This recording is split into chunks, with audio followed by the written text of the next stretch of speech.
പാലോട് പെരിങ്ങമല വീടിന് ഇടിമിന്നലേറ്റു. പന്നിയോട്ടുകാവ് സ്വദേശി ഭാസ്കരൻ കാണിയുടെ വീടിനാണ് ഇടിമിന്നലേറ്റത്. ഇന്ന് പുലർച്ചെയാണ് സംഭവം. വീട് ഭാഗികമായി തകർന്നു എന്നൊക്കെ പറയുന്നു. അപ്പോൾ മഴ മാത്രമല്ല, കാറ്റും മിന്നലും ഇടിമിന്നലും ഒക്കെയുള്ള സമയമാണ്. പ്രിയപ്പെട്ട പ്രേക്ഷകർ ഉറപ്പായും ജാഗ്രതയോടെ സൂക്ഷിച്ചിരിക്കണം.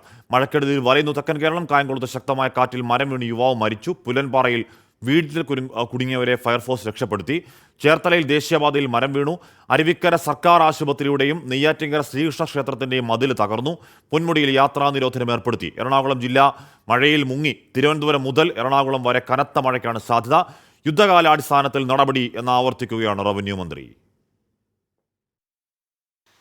കായംകുളം കൊയ്പ്പള്ളി സ്വദേശി അരവിന്ദാണ് ശക്തമായ കാറ്റിൽ മരം വീണ് മരിച്ചത്. വീടിന് മുന്നിലെ തെങ്ങ് കടപുഴുകി വീഴുകയായിരുന്നു. തിരുവനന്തപുരം വെഞ്ഞാറമൂട്ടിൽ 95-കാരി ഉൾപ്പെടെ 5 പേർ വീട്ടിനുള്ളിൽ കുടുങ്ങി. ഫയർഫോഴ്സ് എത്തിയാണ് ഇവരെ രക്ഷപ്പെടുത്തിയത്.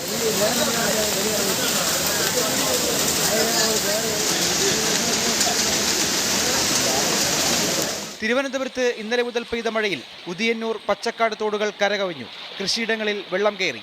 മലയോര മേഖലയിൽ മഴ ശക്തമായതോടെ പൊന്മുടിയിൽ വീണ്ടും യാത്രാ നിരോധനം ഏർപ്പെടുത്തി.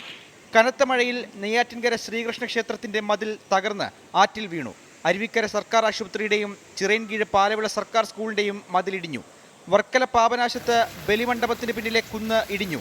നാവായിക്കുളം മമ്മൂലി പാലത്തിന് സമീപം ഒരു കുടുംബം ഒറ്റപ്പെട്ടു. കൊല്ലം ശാസ്താംകോട്ട ചവറ സംസ്ഥാനപാതയിൽ മരം വീണ് ഗതാഗതം തടസ്സപ്പെട്ടു. ദേശീയപാതയിൽ കുണ്ടറ ചീരാങ്കാവിന് സമീപം മരം വീണ് വൈദ്യുതി ലൈനുകൾ തകർന്നു. MC റോഡിൽ വെള്ളക്കെട്ട് രൂക്ഷമായി. കോട്ടയത്ത് കനത്ത മഴയിലും കാറ്റിലും വീടിന്റെ മേൽക്കൂര തകർന്നു. നട്ടാശ്ശേരി സ്വദേശി രാധാകൃഷ്ണൻ നായരുടെ വീടാണ് തകർന്നത്.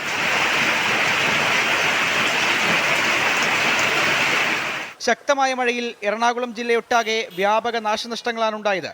വെള്ളക്കെട്ടുകൾ പരിഹരിക്കാൻ വകുപ്പുകൾക്ക് നിർദ്ദേശം നൽകിയെന്നും യുദ്ധകാലാടിസ്ഥാനത്തിൽ നടപടി സ്വീകരിക്കുമെന്നും റവന്യൂ മന്ത്രി കെ രാജൻ. മധ്യകേരളം കേന്ദ്രീകരിച്ചുകൊണ്ടാണ് പ്രധാനമായിട്ടും ഇന്നത്തെ തിരുവനന്തപുരത്ത് ഇപ്പോൾ മഴ നല്ലതുപോലെ പെയ്തെങ്കിലും കൂടുതൽ അളവിൽ മഴ പെയ്തിട്ടുള്ളത് എറണാകുളം കേന്ദ്രീകരിച്ചുകൊണ്ട് മധ്യകേരളത്തിലാണ്. എറണാകുളത്തിന് സമീപം തന്നെയുള്ള കളമശ്ശേരിയിൽ 1.5 മണിക്കൂർ സമയം കൊണ്ട് പെയ്ത മഴയുടെ അളവ് 57 mm ആണ്. സാധാരണ നിലയിൽ ഉണ്ടാകുന്നതിനേക്കാൾ കൂടുതൽ മഴയാണ്. അതേസമയം തിരുവനന്തപുരം മുതൽ എറണാകുളം വരെയുള്ള 6 ജില്ലകളിൽ കേന്ദ്ര കാലാവസ്ഥാ വകുപ്പ് യെല്ലോ അലർട്ട് പ്രഖ്യാപിച്ചു. ജില്ലകളിൽ കനത്ത മഴ തുടരാനാണ് സാധ്യത. വിവിധ ബ്യൂറോകൾക്കൊപ്പം 24 തിരുവനന്തപുരം. വിധി ദിനത്തിൽ 24 മാജിക് ജൂൺ 4 ചൊവ്വാഴ്ച രാവിലെ 5 മണി മുതൽ 24-ൽ.